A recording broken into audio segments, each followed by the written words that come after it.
अरे मेरा राम। इसे तो जो भी देखता है यही कहता है कि ये मेरा राम है। अब तो मुझे भी विश्वास हो गया है कि ये मेरा ही नहीं सबका राम है। होगा सबका, पर मेरा इस पर विशेष अधिकार है। मैं मां हूं इसकी। ये सत्य कहा तुमने छोटी रानी, तुम्हारा अधिकार सबसे अधिक है। तो बस ठीक है, अब राम मेरे हुए।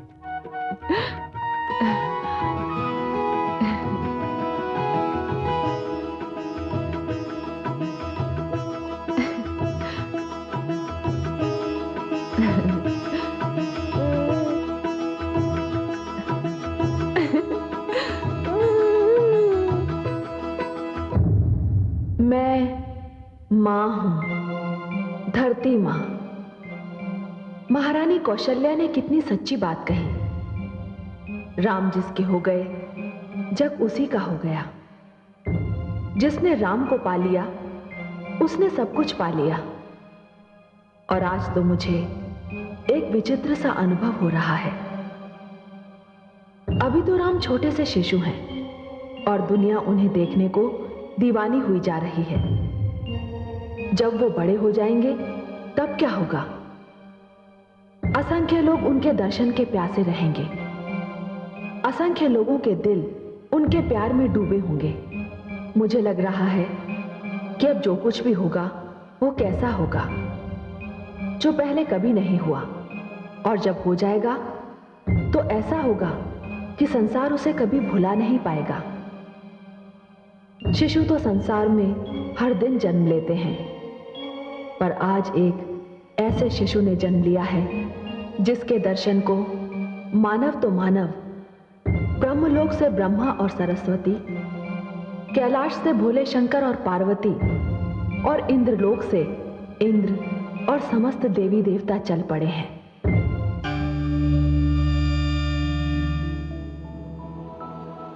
यह तो विचित्र हुआ। लगता है श्री राम के दर्शन का ध्यान हम सबके मन में एक साथ आया। शुभ विचारों के साथ ऐसा ही होता है। तो फिर महाराज दशरथ के भवन की ओर प्रस्थान करें, परंतु इस रूप में नहीं, इस रूप में नहीं।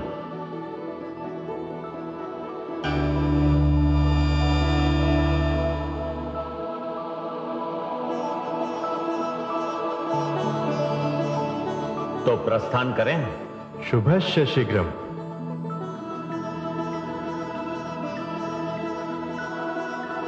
महामंत्री सुमंत। आज्ञा महाराज। राजकोष का मुख खोल दिया जाए। राज्य में कोई निर्धन न रहे, कोई भूखा नंगा न दिखाई दे। राजकोष के रिक्त हो जाने की चिंता न की जाए। ऐसा ही होगा महाराज। यूं भी आज अयोध्या में उत्सव का दृश्य है। प्रजा प्रसन्नता से पागल हुई जा रही है। अयोध्या नरेश की जय हो। महाराज, राजकुमार के दर्शनों के लिए कुछ विशेष अतिथि पधारे हैं और भीतर आने की अनुमति चाहते हैं। मैं स्वयं चलता हूं।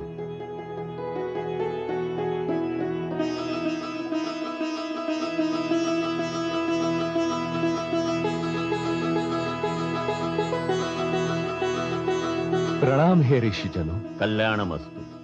अपने घर में आप सबको पाकर मैं धन्य हो गया। कहां से पधारे हैं आप लोग? हम नगर नगर घूमकर संसार की लीला देखने वाले ऋषि हैं।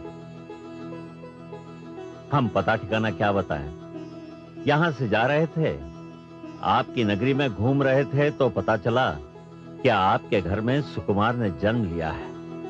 बस उसके दर्शनों के लिए चले आए। आप सबके दर्शन पाकर मैं धन्य हो गया।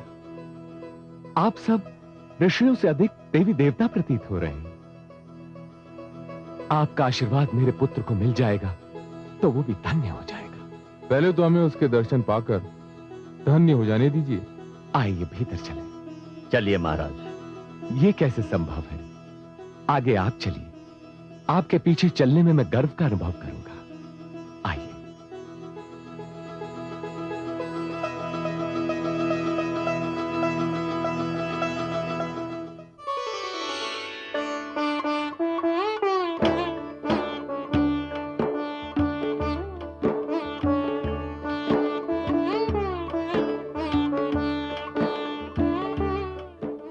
ऋषिवर। नहीं नहीं देवी, उठने का प्रयास न कीजिए।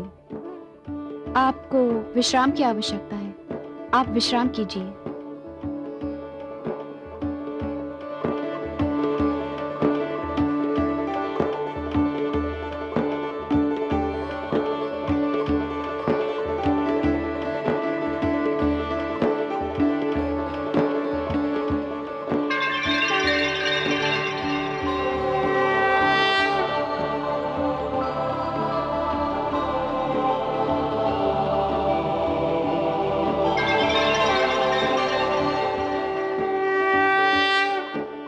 कहिए प्रभु, आनंद से तो हैं?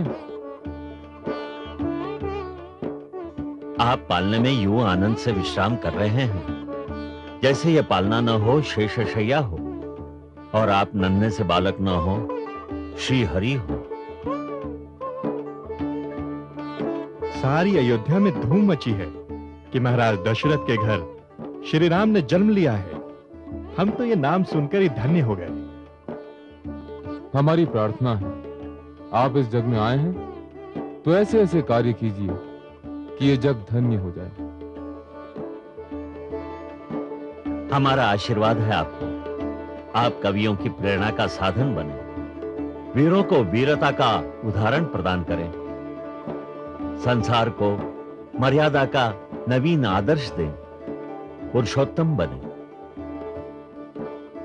जो आपका नाम लेगा उसका बेड़ा पार हो जाएगा। हमारा आशीष है कि आपका नाम आपसे भी अधिक शक्तिशाली हो। हमें भी अपने दर्शनों से कृतार्थ करते रहिएगा, हमसे नाता न तोड़िएगा। अब हमें जाने की अनुमति दीजिए। हमें जाने की अनुमति दें। मैं आप सबका आभारी हूं। आपने यहां आकर मुझ पर बड़ा उपकार किया है। मेरे पुत्र को ऐसे ऐसे आशीर्वाद दिए कि वो भी धन्य हो गया। आप प्रसन्न रहें, यही हमारी कामना है।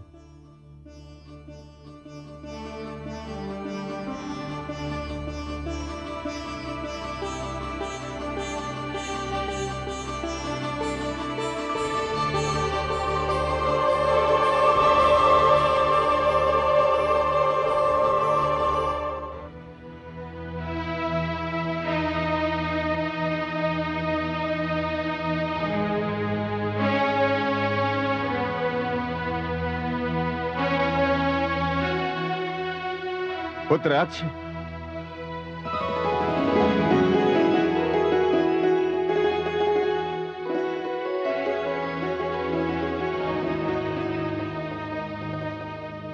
प्रणाम दादाश्री। आयुष्मान भव। पुत्र अक्ष, आज तुम्हारे भ्राता वीरवर मेघनाथ की वीरता की अंतिम परीक्षा है। जाओ, उनकी आंखों पर पट्टी बांध दो। जो आज्ञा दादाश्री।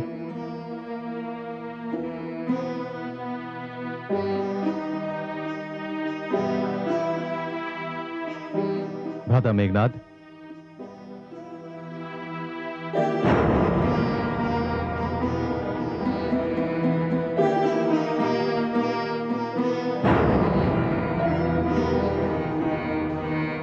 पुत्र मेघनाथ, उठाओ अपना धनुष।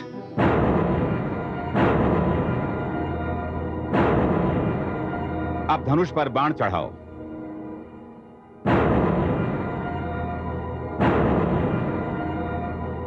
मेरे हाथ में ये मणि है, मैं इसे अपने सिर पर रख रहा हूं। तुम इसे अपने बाण का लक्ष्य बनाओ। ये मत सोचना कि यदि लक्ष्य चूक गया तो तुम्हारे दादा श्री सोमाली के प्राण संकट में आ जाएंगे। परीक्षा लेते समय यदि ऐसी दुर्घटना हो भी गई तो चिंता की कोई बात नहीं। बात मुख्य यह है कि बाण चलाते समय तुम्हारा हाथ तनिक भी न कांपे। अब पुत्र, मेरा आदेश है कि लक्ष्य पर बाण चलाओ।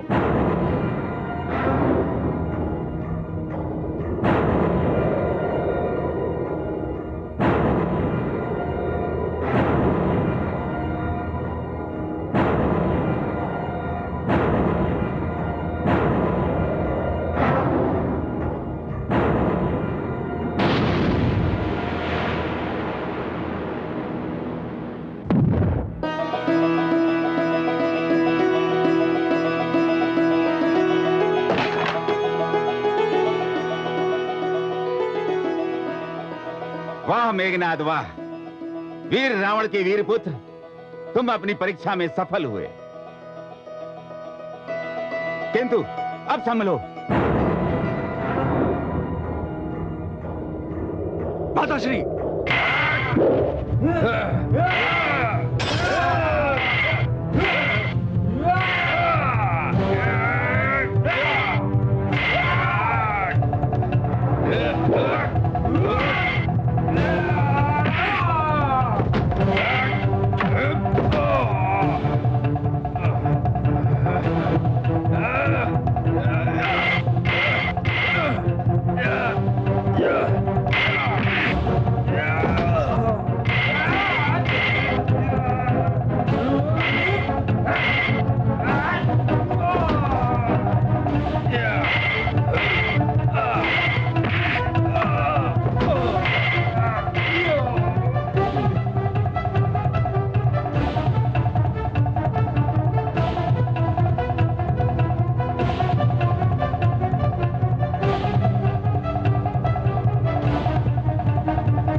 धन्य है वत्स मेघनाद, धन्य है।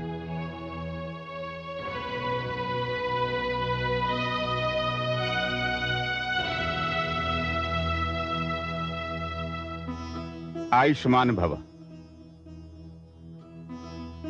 मैं तुम दोनों से अत्यंत प्रसन्न हूं।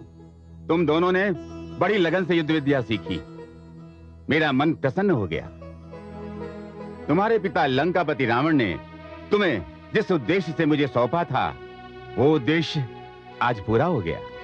हमारा तो मन करता है कि हम उड़कर उनके पास पहुंच जाएं। परंतु दादाश्री, वो हमें पहचान तो लेंगे ना? पुत्र, तुम बहुत छोटे थे, बहुत ही छोटे थे, जब तुम्हारे पिता ने तुम दोनों को मेरे हाथों में सौंपा था। हो सकता है कि वे तुम्हें अचानक देखने पर भी पहचान न पाएं, पर जब पहचान लेंगे और जान लेंगे कि तुम क्या बन गए हो, तो उनके हर्ष का कोई ठिकाना नहीं रहेगा। देवताओं के विरुद्ध अभियान में तुम दोनों उनके बहुत बड़े सहायक बनोगे।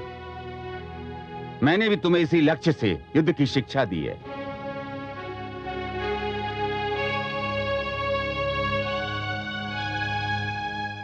गुरुदेव, हम आपको गुरु दक्षिणा भेंट करना चाहते हैं।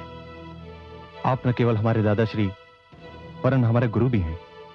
आप जो चाहें हम देने को तैयार हैं। मेरे जीवन की सबसे बड़ी इच्छा देवलोक विजय है। तुम दोनों मुझे देवलोक जीत कर दे दो, मुझे मेरी गुरु दक्षिणा मिल जाएगी। हम आपको वचन देते हैं गुरुदेव कि आपको इंद्रासन पर विराजमान करके ही हम दोनों दम लेंगे। क्यों अनुज? निसंदेह भ्राताश्री, अब तो देवलोक विजय ही हमारे जीवन का सबसे बड़ा उद्देश्य होगा, सबसे बड़ा। दादाश्री, आप हमें लंका कब ले चलेंगे? आज ही, अभी, इसी समय। तुम दोनों को तुम्हारे पिता के समक्ष अचानक ले जाकर उन्हें भौचक्का कर दूंगा। चलो मेरे साथ, आओ।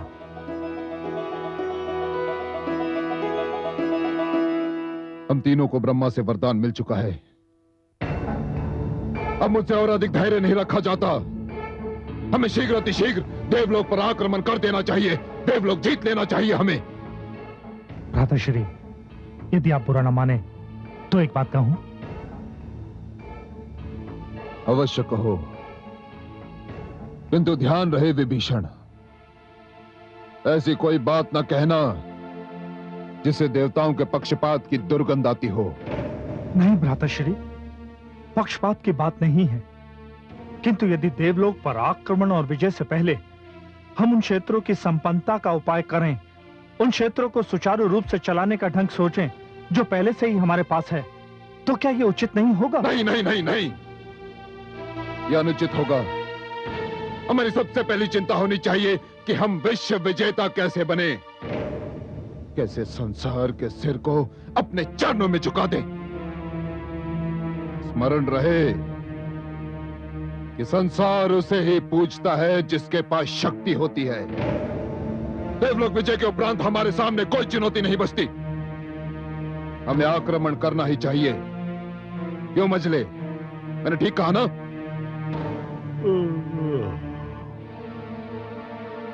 भ्राताश्री, मैं आपसे पूरी तरह सहमत हूं, पर मेरी समस्या यह है कि मैं 6 मास तक सोता रहता हूं और फिर जिस एक दिन जागता हूं उस दिन भोजन के उपरांत तीसरे पहर से ही मुझे नींद आने लगती है। तो फिर मैं आपकी सहायता कैसे कर पाऊंगा? तुम चिंता ना करो मजले, चिंता ना करो। मैं युद्ध उस दिन आरंभ करूंगा जिस दिन तुम्हारे जागने का दिन होगा, और तीसरे पहर से पहले मैं युद्ध समाप्त कर दूंगा। किंतु अब मैं देवलोक विजय किए बिना नहीं मानूंगा, नहीं मानूंगा मजले। मानना भी नहीं चाहिए। नाना श्री आइए आइए। प्रणाम नाना श्री। आयुष्मान भव। आइए नाना श्री आइए। प्रणाम नाना श्री। आयुष्मान भव। प्रणाम नाना श्री। आयुष्मान भव। नाना श्री, आपके आने से मेरी शक्ति और भी बढ़ गई है। मेरे आने से तुम्हारी शक्ति नहीं बढ़ी, तुम्हारी शक्ति बढ़ी उन वीर योद्धाओं के आने से जो स्वयं में एक सेना है। मैं तुम्हें 2 ऐसे योद्धा दे रहा हूं जो अपने आप में उदाहरण हैं। तीनों लोक में उनका कोई जोड़ीदार नहीं। वे तुम्हारी युद्ध क्षमता की कमी को पूरा करेंगे। नाना श्री, ऐसे वीर योद्धा कौन हैं? भीतर आओ मेरे शूरवीरों।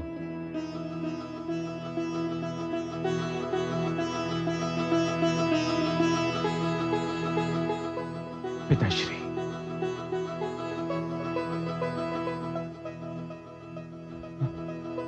एकनाथ,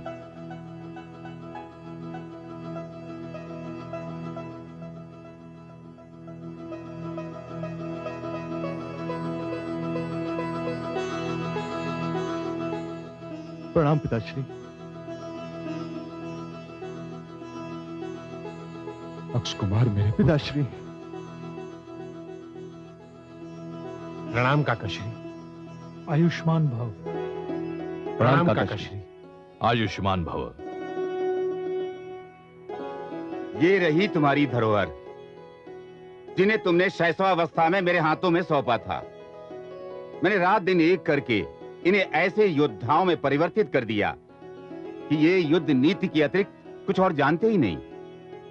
इन्हें पराजित करना तो दूर की बात है, कोई इनका सामना तक नहीं कर सकता।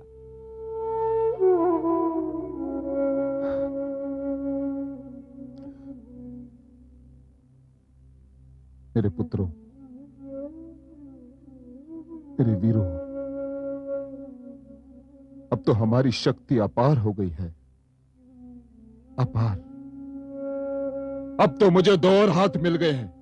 देखा अनुज, देखा मजले कितने बड़े हो गए हैं दोनों। पुत्रों, तुम्हारी माता तुम्हारे लिए बहुत व्याकुल थी। जाओ, उनसे मिलाओ। जाओ। आज्ञा दीजिए पिताश्री। आयुष्मान भव।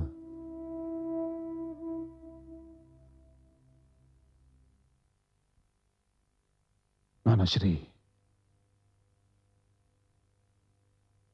अपमान का प्रतिशोध लेने की घड़ी आ गई है। देवलोक जीतने की घड़ी आ गई है, किंतु स्मरण रहे, विष्णु से प्रतिशोध मैं लूंगा, मैं लंकापति रावण।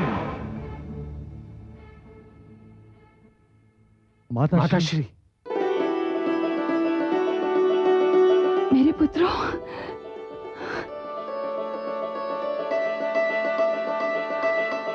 प्रणाम प्रणाम माताश्री। आयुष्मान भव।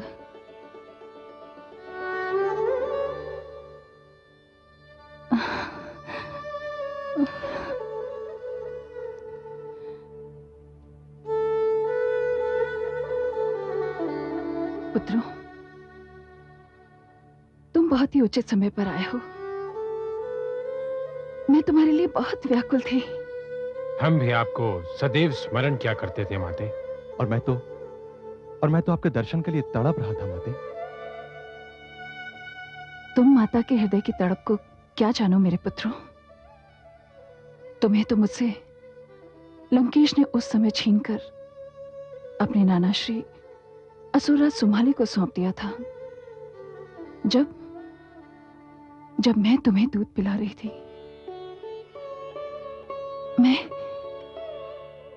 मैं तुम दोनों के लिए बहुत तड़पी हूं पुत्रों, किंतु आज तो मुझे तुम्हारी आवश्यकता थी। मैं सर्वथा अकेली पड़ गई थी, सर्वथा असहाय। मेरी कोई सहायता करने वाला नहीं था पुत्रों, मेरी कोई सहायता करने वाला नहीं था। ये आप क्या कह रही हैं माते? सर्वशक्तिमान रावण की महारानी और स्वयं को असहाय पाए, ये कैसे हो सकता है माते? यही हो गया है पुत्रों। मैं तुम्हारे पिताश्री को रोकना चाहती हूँ, पर सर्वथा अपने आप को असहाय पा रही हूँ। पिताश्री को रोकना चाहती हैं? किंतु क्या करने से रोकना चाहती हैं माते? विनाश से, सर्वनाश से। कैसा विनाश? किसका सर्वनाश? हमारा विनाश, हमारे परिवार का सर्वनाश, हमारी प्रिय लंका का सर्वनाश पुत्रों। तुम्हारे पिताश्री ने युद्ध की ठान ली है, वो देवलोक पर विजय करना चाहते हैं, किंतु मैं उन्हें युद्ध पथ पर जाने से रोकना चाहती हूँ। मैं रक्त और अग्नि की होली खेलने से रोकना चाहती हूँ, किंतु वो मेरी एक नहीं सुन रहे हैं। अब तुम दोनों आ गए हो तो मुझे आत्मबल मिल गया है। अब मैं उनसे बात करूंगी तो स्वयं को अकेला नहीं पाऊंगी। अब मैं उन्हें रोकूंगी तो मेरे पुत्र मेरा साथ देंगे। क्यों है ना? बोलो। क्या बोले माताश्री? इतने वर्षों पश्चात आज पहली बार हमारी भेंट हुई है और आप हमसे वो भाषा बोलने को कह रही हैं जो हमने सीखी ही नहीं। हे माता, हमें दादाश्री ने केवल युद्ध नीति बनाना, युद्ध की बातें करना, युद्ध करना और युद्ध जीना ही सिखाया है। हम युद्ध के अतिरिक्त और कुछ सोच ही नहीं सकते। फिर हम पिताश्री से किस मुंह से कहें कि वे युद्ध ना करें? ये तुम क्या कह रहे हो पुत्रों? मैंने तो सारे जीवन की आशाएं तुमसे लगा रखी हैं। मेरी आस को धूमिल मत करो पुत्र। किंतु माते,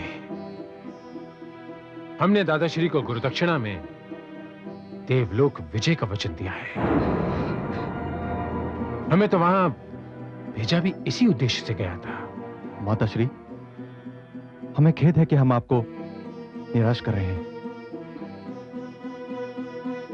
हमें क्षमा कर दीजिए माते, किंतु ना तो हम पिताश्री का साथ छोड़ सकते हैं और ना ही अपना मार्ग बदल सकते हैं। हमें अनुमति दीजिए माते। पुत्रों,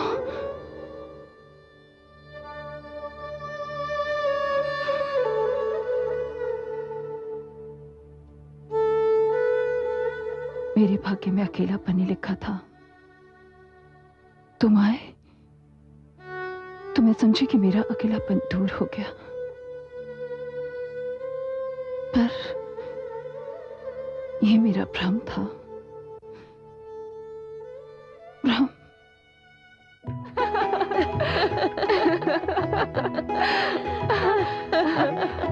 मेरा मन करता है कि मैं हर पल इसे ही निहारती रहूं।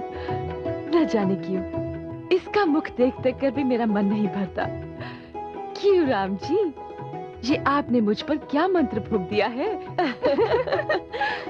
राम ही तुमसे इतना हिल मिल गया है कि तुम्हारे पाँव की चाप सुनते ही उधर ही देखने लगता है जिधर से तुम आती हो। अच्छा जी, मेरा बस चले तो मैं केके, केके क्या हो रहा है?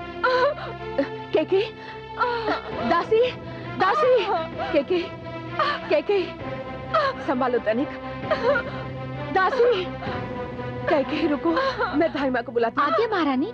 जा और धाई माँ मंत्रा को बुला ला। लगता है केके के प्रसव का समय निकट आ गया है। जो आ गया। केके, केके, केके,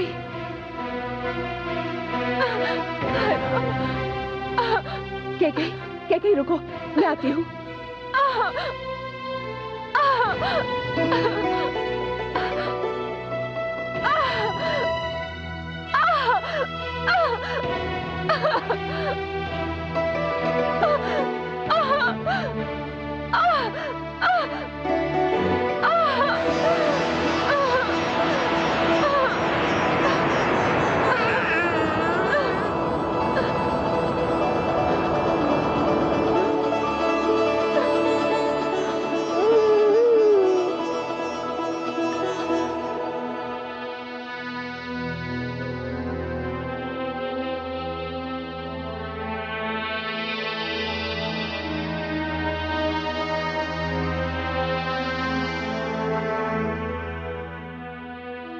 चिंतित न हो महाराज, पुष्य नक्षत्र है और कुछ ही क्षणों में आपको एक और शुभ समाचार मिलने वाला है।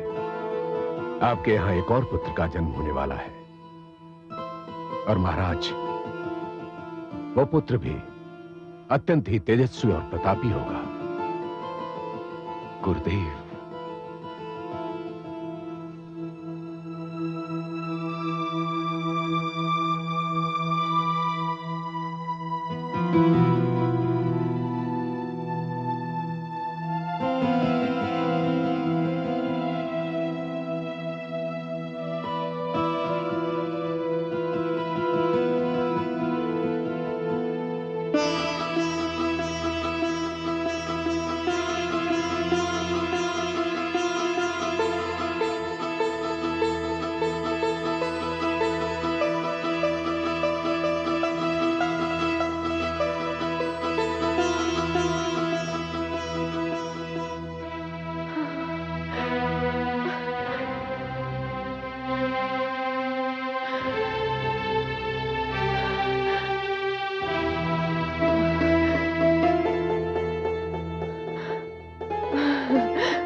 जिसके आने के लिए मैं एक एक घड़ी गिन रही थी, वो सूर्य उदय हो गया है पुत्री, जिसके प्रकाश के आगे संसार के सारे दीपक मंद हो जाएंगे। वो आ गया है पुत्री, जो तुझे अयोध्या में सर्वोच्च स्थान दिलाएगा, तुझे सर्वश्रेष्ठ बनाएगा पुत्री।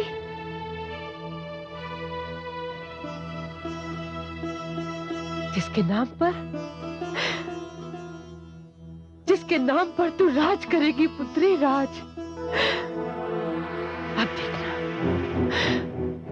अब देखना मैं क्या करती हूँ। हाँ। अरे कोई है?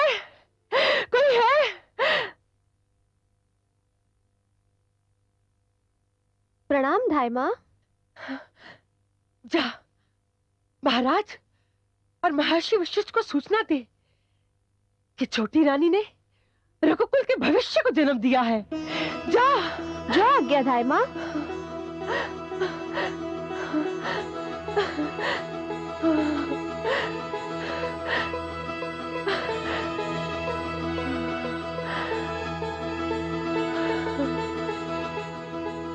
उठ पुत्री, जाग। पुत्र रूप में अपने सौभाग्य चंद्र के दर्शन तो कर ले। जाग पुत्री। उठ, देख, देख। हाँ।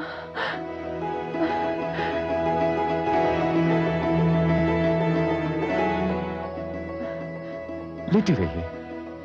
प्रसव वेदना का अनुभव करने के पश्चात नारी कुछ दिनों तक सारे शिष्टाचारों से मुक्त रहती है। प्रणाम गुरुदेव। सौभाग्यवती भाव।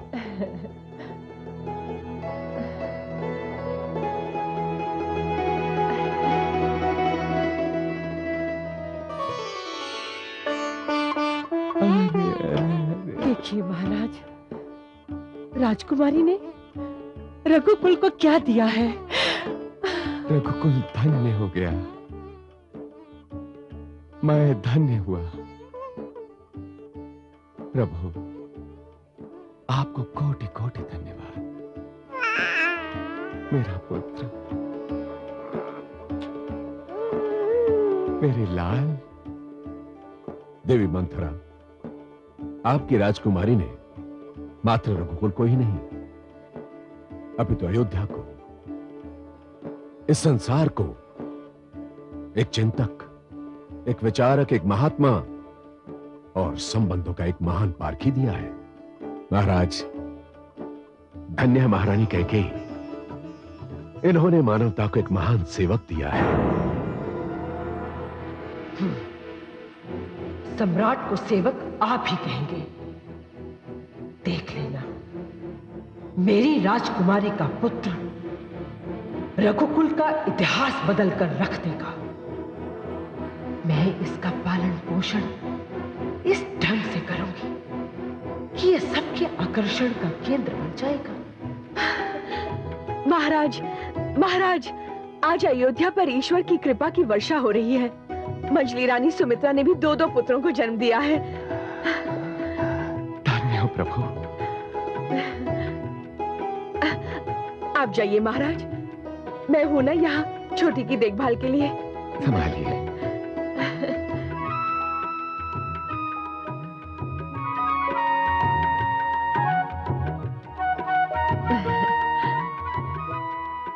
कितना सुंदर है। जैसे राम तुम्हारा, वैसे अब ये मेरा हो गया है। मैं राम के साथ साथ इसे भी पालूंगी।